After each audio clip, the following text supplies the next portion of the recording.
शरीर कितना ही स्वस्थ क्यों न हो, लेकिन अगर एक कांटा चुभता है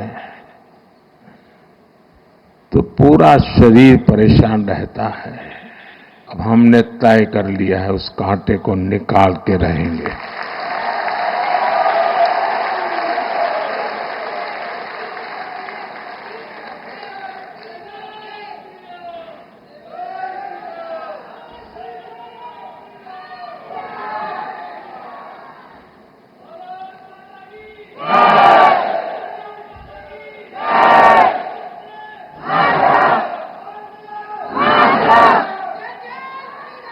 साथियों, 1947 में जब मां भारती के टुकड़े हुए, कटनी चाहिए थी तो जंजीरें, लेकिन काट दी गई भुजाएं। देश के 3 टुकड़े कर दिए गए और उसी रात पहला आतंकवादी हमला कश्मीर की धरती पर हुआ। मां भारती का एक हिस्सा आतंकवादियों के बलबूते पर, मुजाहिदों के नाम पर पाकिस्तान ने हड़प ले लिया। अगर उसी दिन इन मुजाहिदों को मौत के घाट उतार दिया गया होता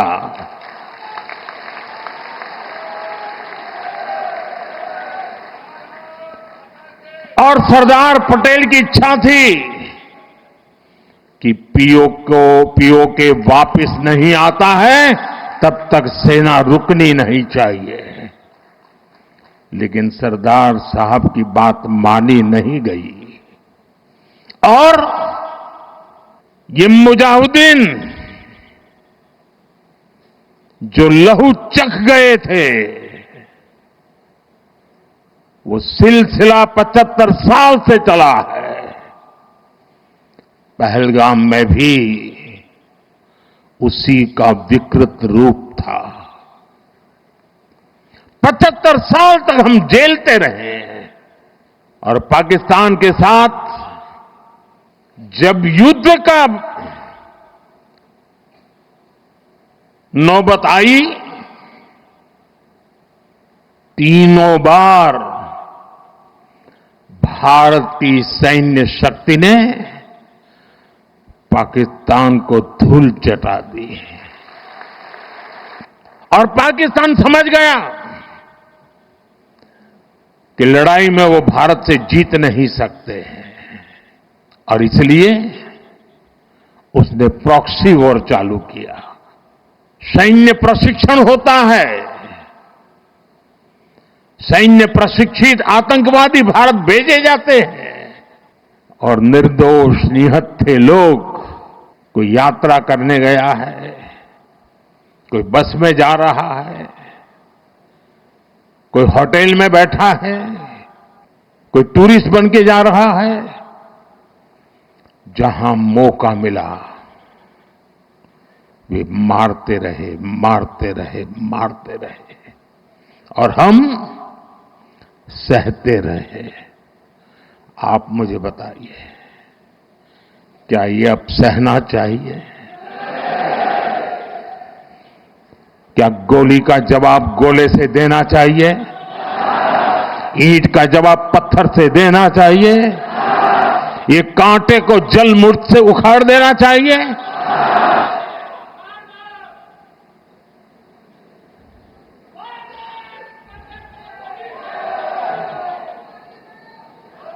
साथियों, ये देश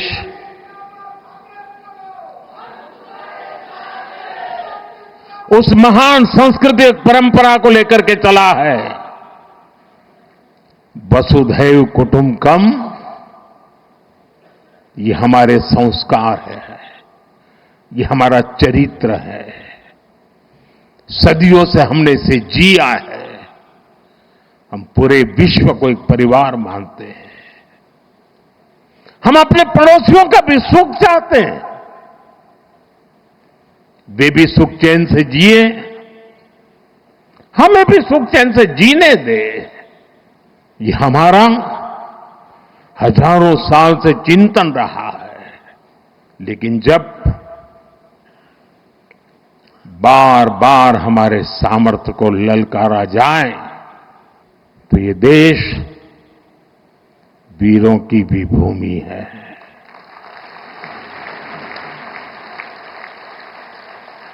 आज तक जिसे हमें प्रॉक्सी वॉर कहते थे, 6 मई के बाद जो दृश्य देखे गए,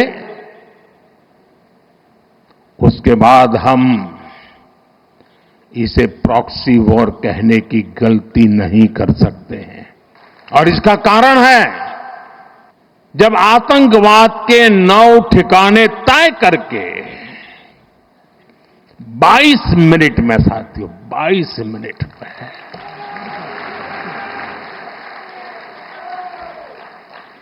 उनको ध्वस्त कर दिया। और इस बार तो सब कैमरा के सामने की सारी व्यवस्था रखी थी ताकि हमारे घर में कोई सबूत न मांगे। अब हमें सबूत नहीं देना पड़ रहा है, वो उतर वाला दे रहा है। और मैं इसलिए कहता हूं, अब ये प्रॉक्सी वॉर नहीं कह सकते इसको,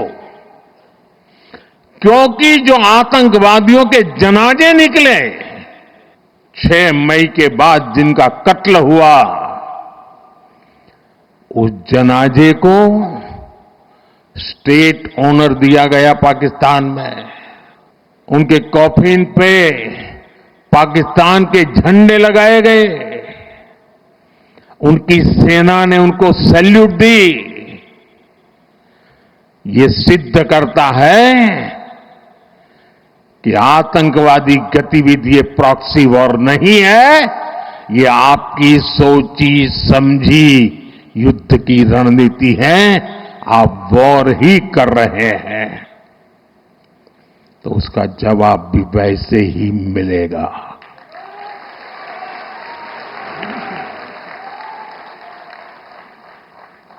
हम अपने काम में लगे थे, प्रगति के राह पे चले थे, हम सबका भला चाहते हैं और मुसीबत में मदद भी करते हैं, लेकिन बदले में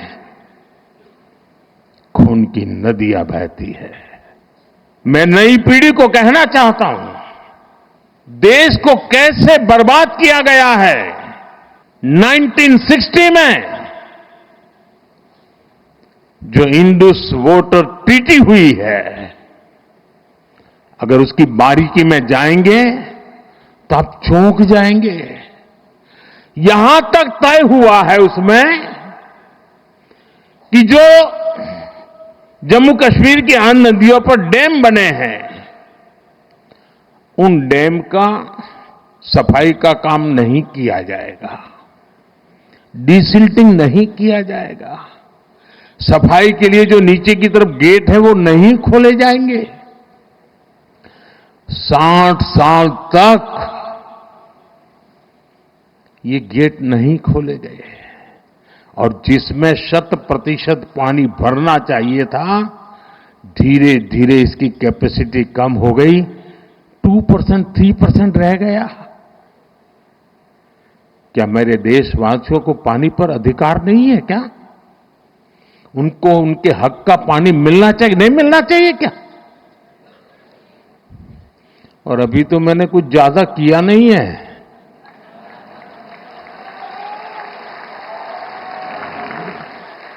अभी तो हमने कहा है कि हमने इसको एबेंस में रखा है, वहां पसीना छूट रहा है।